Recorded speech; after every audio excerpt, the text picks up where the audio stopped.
What's going on, everybody? This is John J Gaming on the mic here, coming at you with a brand new episode of the All Team Builder, All Spring League Team, UFL franchise here on Madden 25. And the team that we happen to control in the Dayton Triangles, well, we are going to be in the playoffs here in season number 1.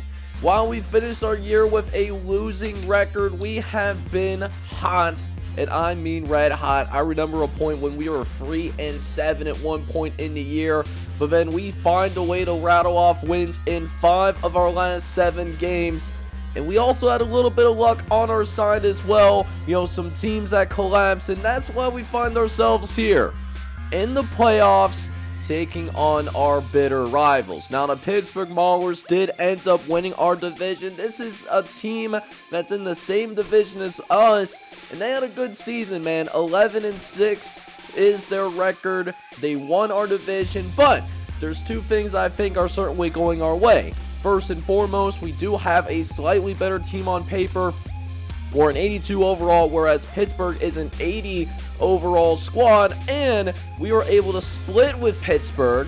One of those wins coming in the second half of the season as well.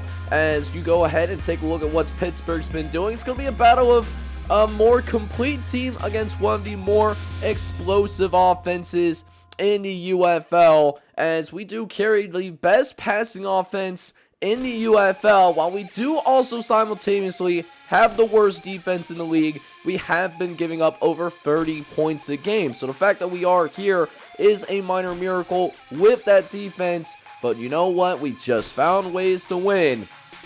And we're going to look to try to do exactly that here. Try to come out here, come and get a win. And let's see if we can accomplish that here in this episode. So if you guys are excited for it, if you are, make sure you smack that like button. Hit that subscribe button as well if you happen to be brand new to the channel. And with that being said, before we get into the gameplay, we got a couple things that we got to sort out.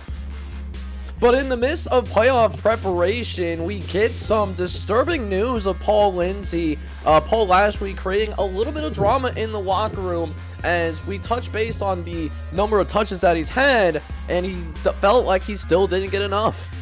And then one other thing that we have to take care of real quick is we do have to sort out some things on our offensive line. Seth Knowles is going to get an upgrade for us. He's sitting as a 63 overall, and we're going to work on his power. I want him to be a more powerful blocker for both the power for the run game and for the pass game. And thanks for us actually using that power upgrade, he does actually get +2 in multiple things. He gets a +2 in run block power, and then he also gets a +2 in lead blocking as well, which could help us out if we get into an event where we are leading late and, you know, we need to try to run out this clock as much as possible. But with all that being said, boys, let's go ahead and get our playoff game against Pittsburgh officially underway. And we'll get things started here with Pittsburgh starting out with the ball. Now, this is a big drive here, as a little bit of a litmus test for us here, right? Because, you know, we've seen our defensive struggles, especially in primetime matchups. If we can come out here first drive of the game and get a stop, then that would be ideal for those particular playoff chances, right? So we got a big drive here for this first drive of the game, just to see if we can set a tone defensively. Now, 1st and 10, the Maulers are going to throw over to right-hand side. They do find their star receiver, but kind of let him out of bounds. So what should have been a first down was not the case, but Perez puts the ball on the ground, and that was nearly recovered by your Dayton Triangles. We had a chance to get them off the field early, but instead it's going to be 3rd and 9, where Price is going to drop back, and there's Harold Perez again. Perez gets another tackle on this drive, and this one is going to force Pittsburgh to punt it away. So a good start here for your Dayton Triangles, as we up here our offense out for the very first time, is Andrew Carr is going to go ahead and throw over the middle. We'll get things started here. We find Leon Thomas. Leon Thomas is going to be able to move the sticks for your Dayton Triangles and pick up the first down. Let's see if we can pick up another first down on this particular throw. And Not only do we nearly pick up the first down on that next throw, but we almost get across midfield. We'll see if we can keep it going here as we have 3rd and 4 coming up after a short loss on the ground. Collar throws over the middle, gets hit as he throws it, but Leon Thomas is going to be able to make the catch. That's his 2nd catch of the day, and that's going to be another first down for your day in triangles. So with that being said, we're putting together a nice drive here, and this could be the key to success here in this first quarter of action. Maybe we got to have one of those more sustaining type of drives, you know, limit the possessions for the Pittsburgh Maulers, and it helps that we can get our star running back Paul Lashley going. He picks up a huge first down there for us. And now we're just right outside of the red zone here. We'll throw it short over to Hudson, and Hudson is going to nearly move the sticks again, but creating a red zone opportunity. We're on 2nd and short. We'll just run it up the gut. We are met by their star safety, but Paul Lashley already got the first down and then some. So it's now 1st and goal. So with 1st and goal from the 9-yard line, we get it out to Paul Lashley again, and Lashley does move the sticks for us a little bit closer, but we'll try to pull a fast one with a play action. Don't love what I saw downfield, so I tried to scramble, but Robertson is going to meet our rookie quarterback in the backfield, and now it's going to be a more difficult 3rd and goal sitting from the 9-yard line. So, 3rd and goal, we try to call a bench concept as Collar motions a man out to the left-hand side, fires over to the end zone, and it's caught! Touchdown, Dayton! And the Triangles will strike first in this playoff matchup. Leon Thomas is going to get the scoring started. So, we find ourselves here up 7-0. As Pittsburgh comes back out onto the field once again for another drive. They did get a couple of first downs, but we were eventually able to get that stop when it matters the most. But now we come out here yet again with this Pittsburgh offense, looking for some points on the board for the first time. Trying to throw over the middle of the field. He's got an open receiver, but that's Peter Townsend coming in and breaking that pass up. Oh, baby, we needed it because we got cooked in the secondary. So instead, it's going to be 2nd and 10 from the 50-yard line, and Pittsburgh will eventually pick up the first down. They will go to the same receiver that they targeted on the previous play, and this time he does haul it in. So now it's 1st and 10 for Pittsburgh as the Maulers are trying to drop back the pass, but there comes the Dayton defense coming through and making a play as it's Ernest Cox who is able to come through and lay the lumber. And so a huge loss after the sack. It's going to make it at 2nd and 19. And while they will get a short completion on the very next play, they're going to have some tough decisions to make as we are through the first quarter of action already. We got ourselves an exciting ball game here as we find ourselves up 7-0 after 1. So we are here in the stadium where the Pittsburgh Steelers play as we've come out here on a 3rd and 13. And we were all over that halfback screen, man. You cannot do that to us, big fella. Let's go, baby. We get a little bit pushed and shoving afterwards, but it's a division game. It's a playoff matchup, so you already know those emotions are going to be sky high.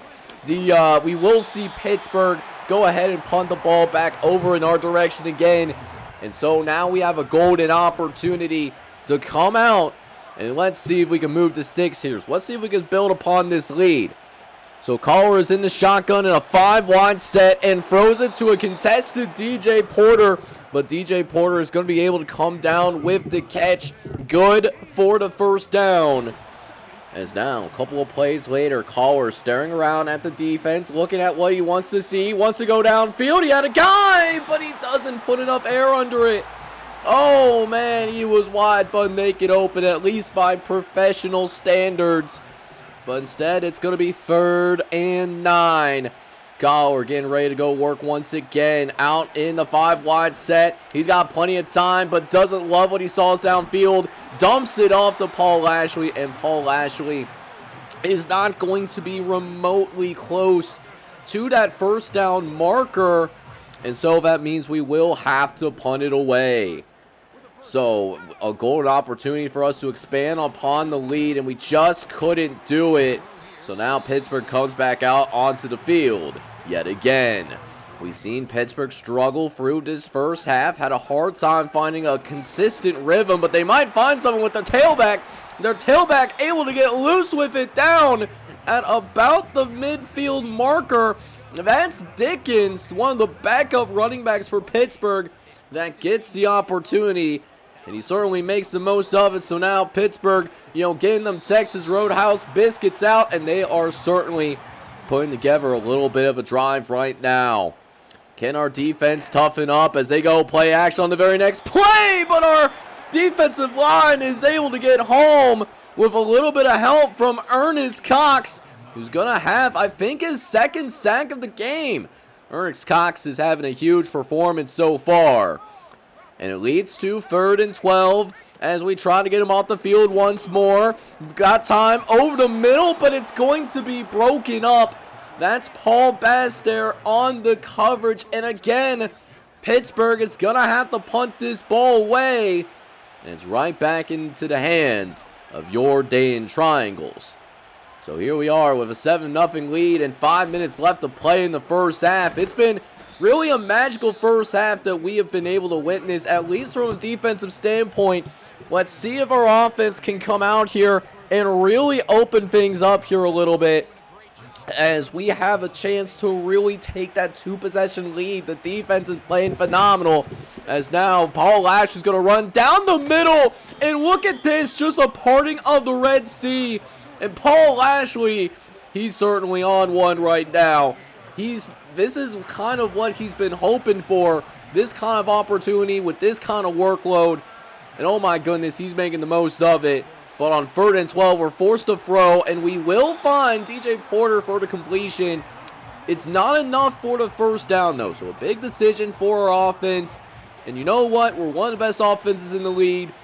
We came here into the playoffs because we're aggressive. We're not going to get away from that. We're going to try to pick it up here on the 4th and 1. And that was a close call. I'm not going to hold you. It was certainly a close call. But we will pick it up, as that will take us in to the 2-minute warning.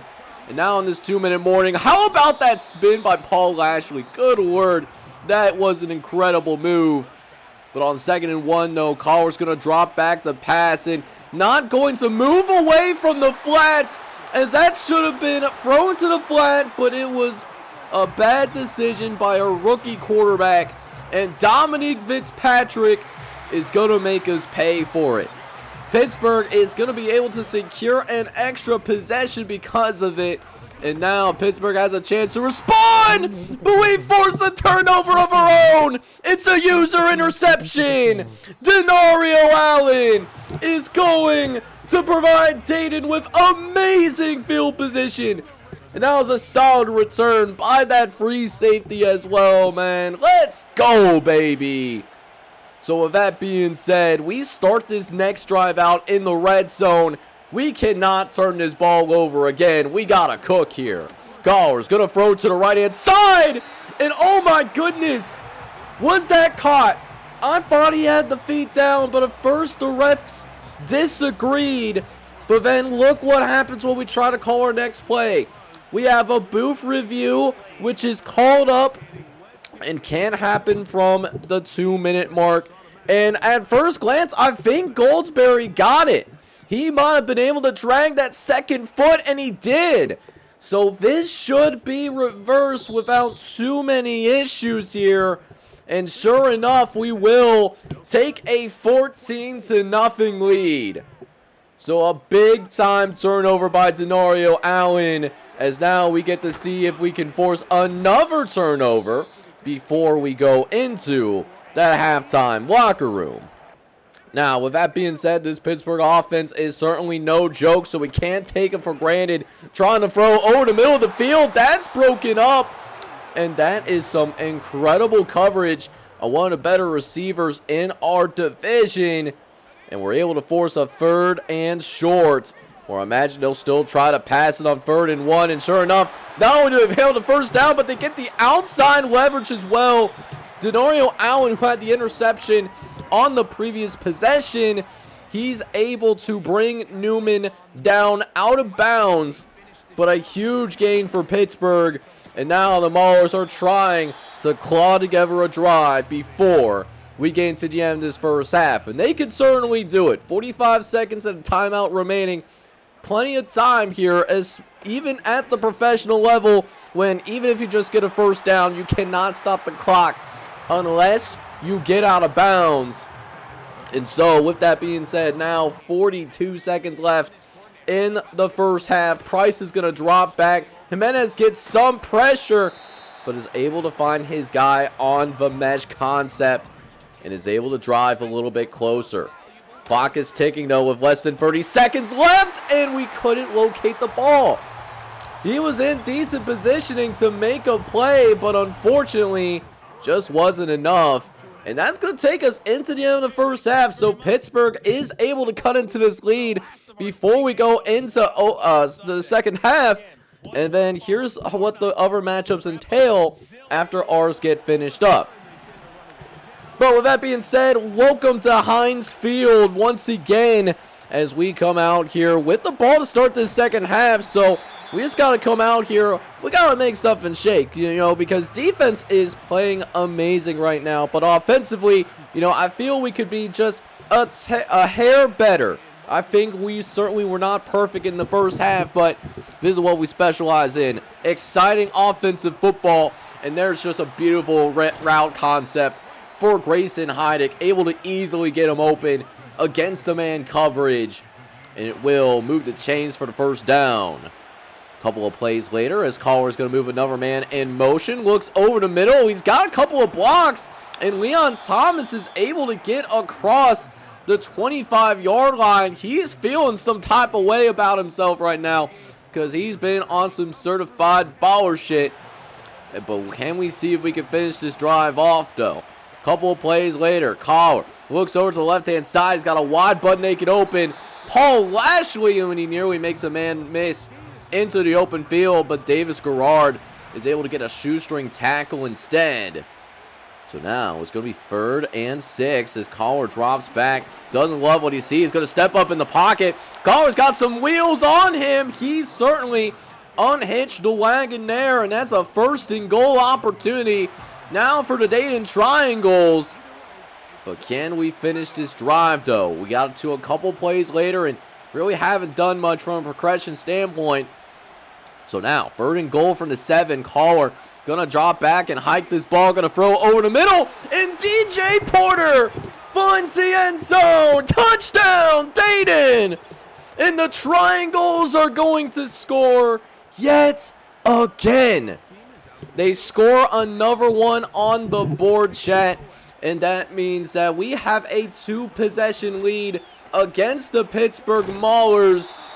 But I'm going to tell you what, this Pittsburgh team that did end up winning the division this season, they're not going to go away anytime soon. They're 11-6 for a reason, so we got to be prepared for a fight for the entire time. Granted, that was an amazing drive by our offense, as they're going to go play action here yet again. We get lost defensively as Peter Townsend with a rare mistake. He does make forward by making the tackle at the very least, but man, you just hate to see that, Peter Townsend on man coverage just getting that butt naked open like that. It just is what it is sometimes. So with that, Pittsburgh is going to have a red zone opportunity, and last time that they were down here, they did find the end zone. We're going to go 2 for 2, but that's nearly intercepted. That might have been Paul Bass there that had his hands on the ball but could not corral it in. So now it's going to be 3rd and 4. Bryce in the shotgun. And it's going to be a halfback screen set up, but we can't bring him down. That's Ernest Cox that had the opportunity to make the tackle in the open field, but Legis is going to shake him off like a Taylor Swift song. And instead, it's going to be 1st and goal from the 6, where on the very next play, Chris Moretz is going to find the end zone for the Pittsburgh Maulers. Touchdown for this Pittsburgh squad. And the Maulers are right back in it. So not only do the Maulers find a way to score on their next drive, but we end up going 3 and out on the next possession. And so with that being said, we'll see what we can do with this next defensive drive. And not off to a good start here, chat. Chris Morrison gets another huge play. It's been a Chris Morrison day. Haven't heard from their X Factor superstar receiver as of yet, but then we get a huge defensive play shortly after. Ernest Cox is going to get the interception. Let's go, baby. That's the veteran linebacker making a big-time play when we just needed it the most, man. And that's going to take us into the end of the third quarter.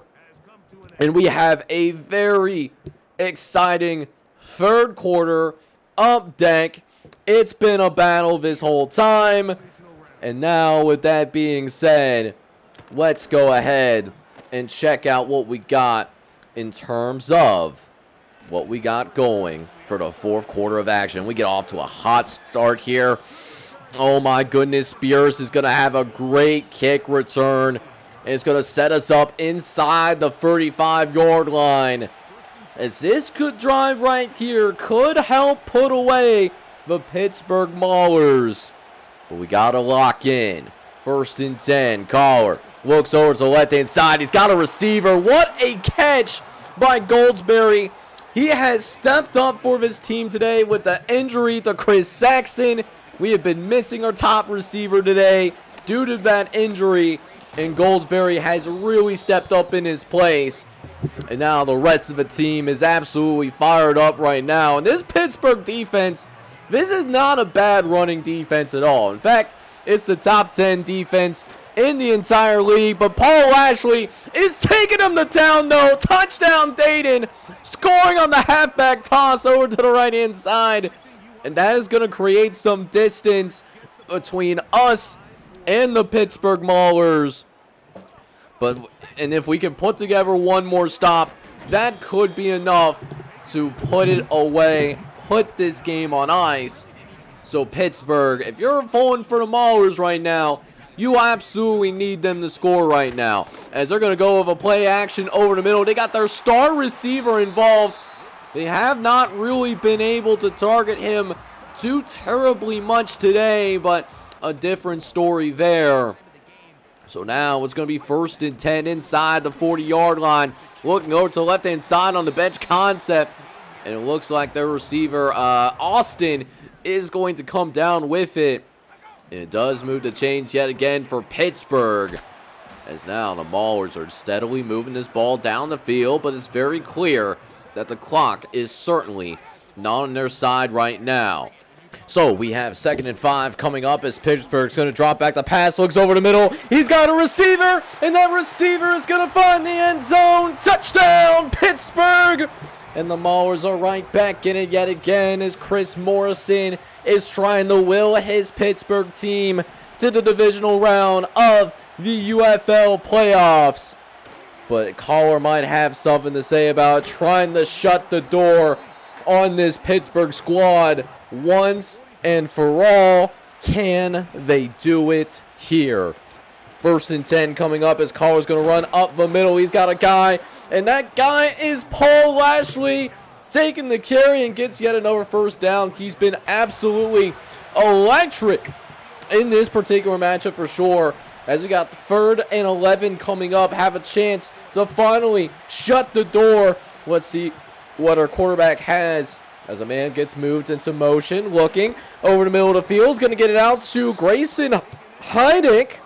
As Heidick is going to have a little bit of a hiccup, just like I have a little bit of a hiccup myself.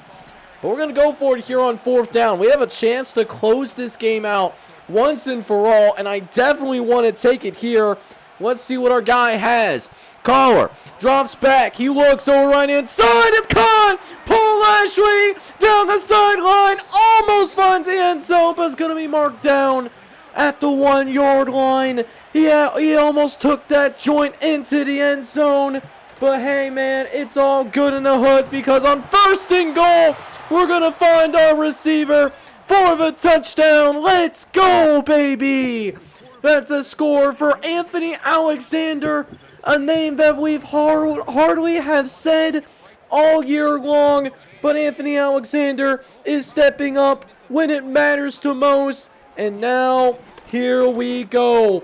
Pittsburgh with less than 4 minutes left, and they're going to be down by a couple of possessions, and you can tell that there is some urgency for sure, as we are looking at a no-huddle situation there, but Paul Bass gets burned in coverage, looking like Eli Apple, but wait a minute now. There's an injury on the field that's going to stop the clock for Pittsburgh, but they're going to be down one of their starting offensive linemen, and you know our pass rushers, they're going to be able to try and get home. Could be an opportunity for them to go ahead and get some pressure on this quarterback again. Price is going to drop back the pass, looks over to right inside, he's got an open receiver getting out of bounds as well, so it stops the clock at 2:47.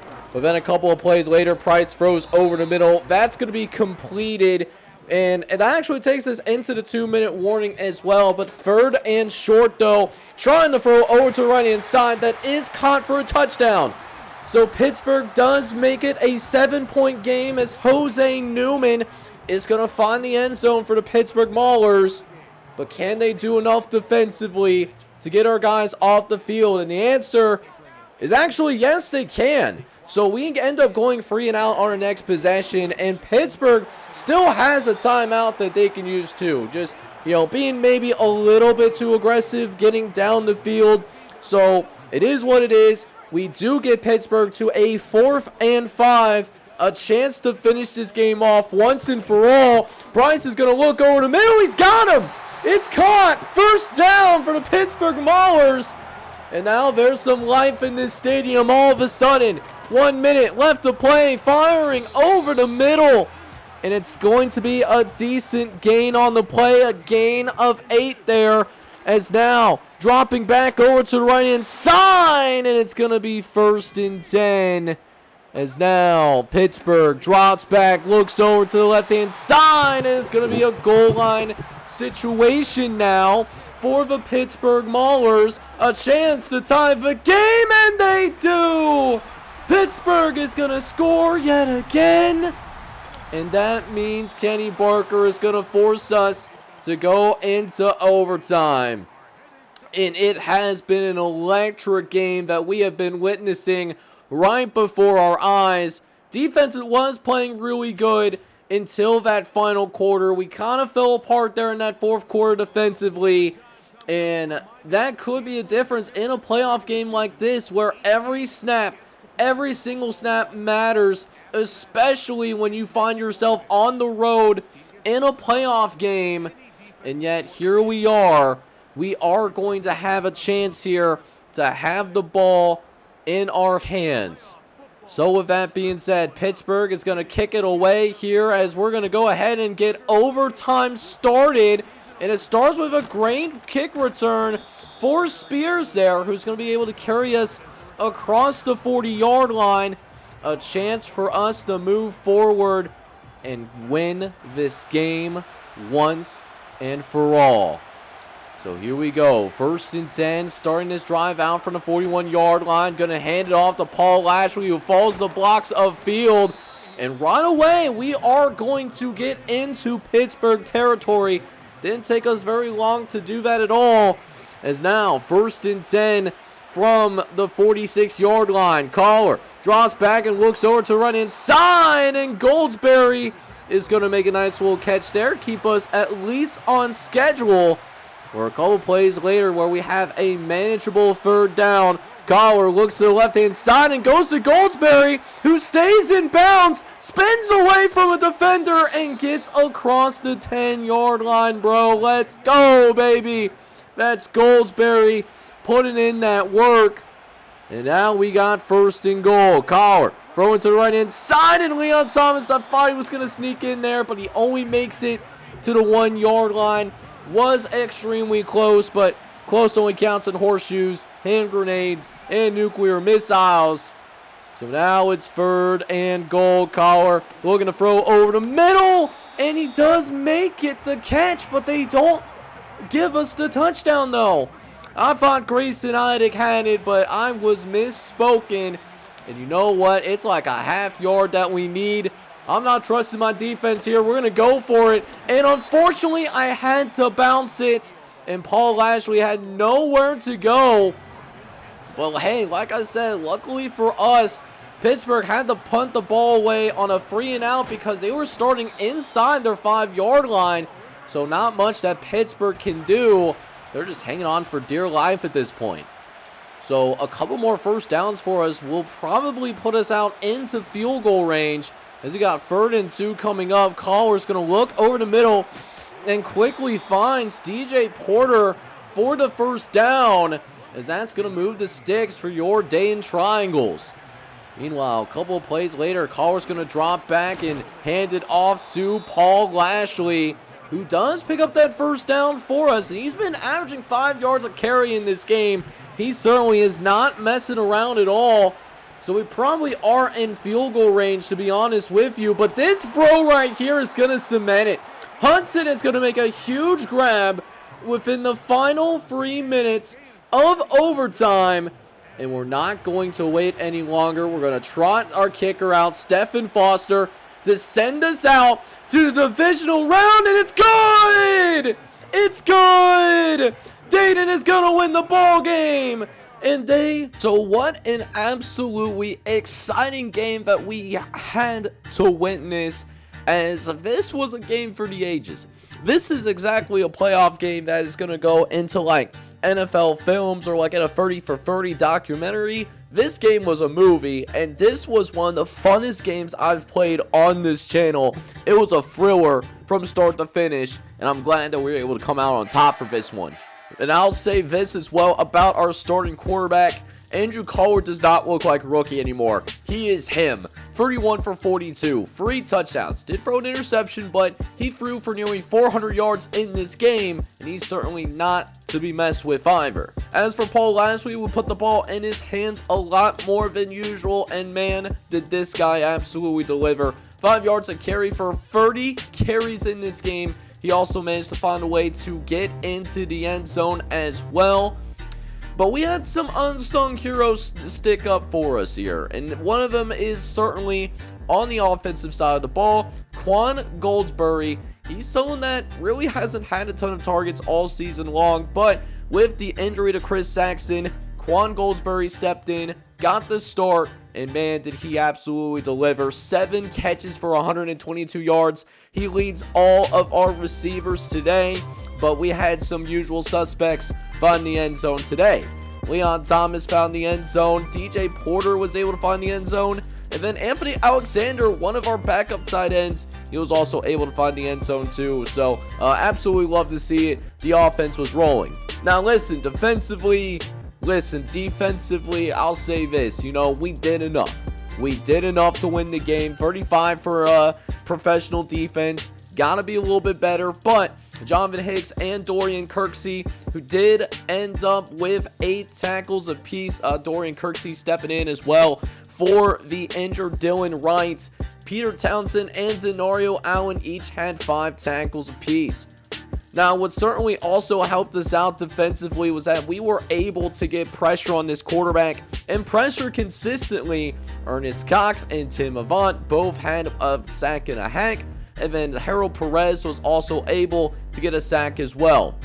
In addition, we were able to force multiple interceptions with Ernest Cox and Denario Allen both getting big plays in this game. Plus, Harold Perez was able to force a fumble, one that we couldn't recover. But listen, I can handle our defense giving up plenty of points as long as they are optimistic, and our team winning the turnover battle with 2 interceptions. This team was certainly optimistic today. So taking a look around the rest of the playoffs to see if there was any notable upsets that did end up happening besides ours, and honestly, we actually did have a couple of upsets. Vegas was able to beat San Antonio 24-10, so Vegas is able to move on to the divisional round, while the Charlotte Knights are able to take down the New Orleans Breakers 24-18, so Charlotte as the 6th seed is going to move on to that divisional round as well. Just a great time to be that 6th seed apparently. However, with Boston losing to the DC Defenders, that means any chance of us hosting a playoff game is going to go into smithereens. And we know that this next game that we have on deck is going to be our most challenging yet. And I say that because the most challenging game that we have is we are taking on the St. Louis Battlehawks, a St. Louis team that was starving for a professional franchise. It is home here in this series, and coming in at 14-3, this St. Louis Battlehawks team is going to challenge us right to the core. So we'll have to be ready for that in the next episode, but I will save that for next time though. In the meantime, thank you guys so much for watching this wildcard action between us and the Pittsburgh Maulers. And now we'll try to shock the world once again and take down this St. Louis Battlehawks team. With that being said, if you enjoyed the video, make sure you go ahead and smack that like button, as that brings this video out to more football fans like yourselves, enjoyers of Madden, or just appreciative of Madden content in general when you hit that like button. And then shoot, if you love the vibes here on the channel as well, make sure you go ahead, hit that subscribe button as well.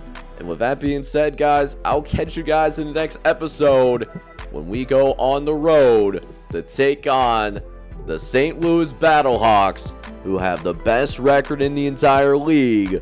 I'll see you guys there. But until then, take care, everybody.